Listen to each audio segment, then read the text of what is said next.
Mercy Project has been working in the villages of Ghana for the last 2 years to educate villagers on new ways of fishing, and each trip had a sole purpose: to finally get the villagers on their feet financially so that one day Chris Field and his team at Mercy Project could walk out of a village with children who were no longer slaves. Tonight, I bring you never-before-seen footage from Atavupe.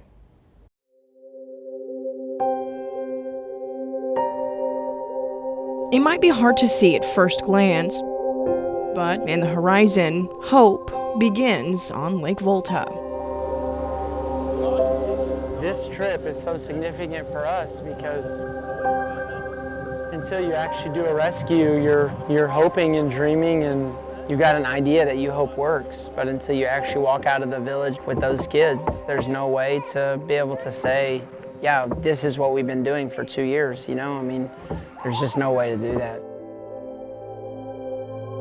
But when we walk out of the village, it's the first time we're gonna be able to say, we've not been working for nothing. I mean, this is what we've been doing for 2 years, and it worked. Members of the Mercy Project demonstrate a capacity to love that is rare, refreshing, and breathtakingly beautiful. These people are devoting their life to children they've never met. We want to help the trafficked children in this village have a better future. What's even more compelling is the compassion and concern for the slave masters.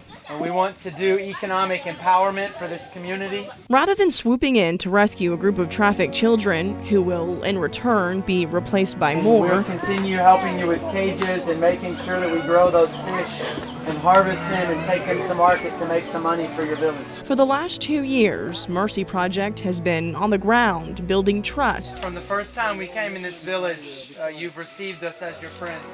And fostering a lifetime of relationships filled with hope inside a very dark place.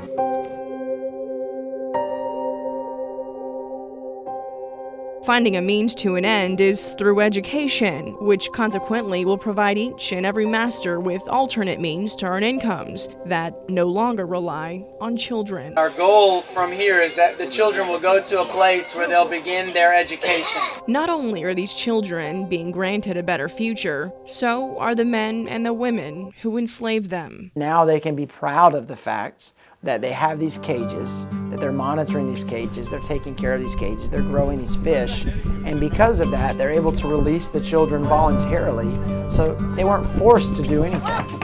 And on the first time on the day a village is to carry out their promise, scarred souls are embraced with hope.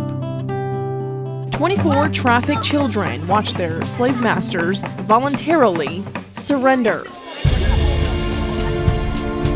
The entire community was there for the send-off. And so we begin this procession down to the boat. There's 24 kids and they have no idea really what's happening. And it was just this, I mean, it was really a kind of a surreal moment. How do you describe that culmination in this procession of 24 kids who are literally making this freedom walk from being captive to becoming free? For Ruth, Letitia, Daniel, and 21 others inside this boat, they're no longer slaves, rather living stories of freedom.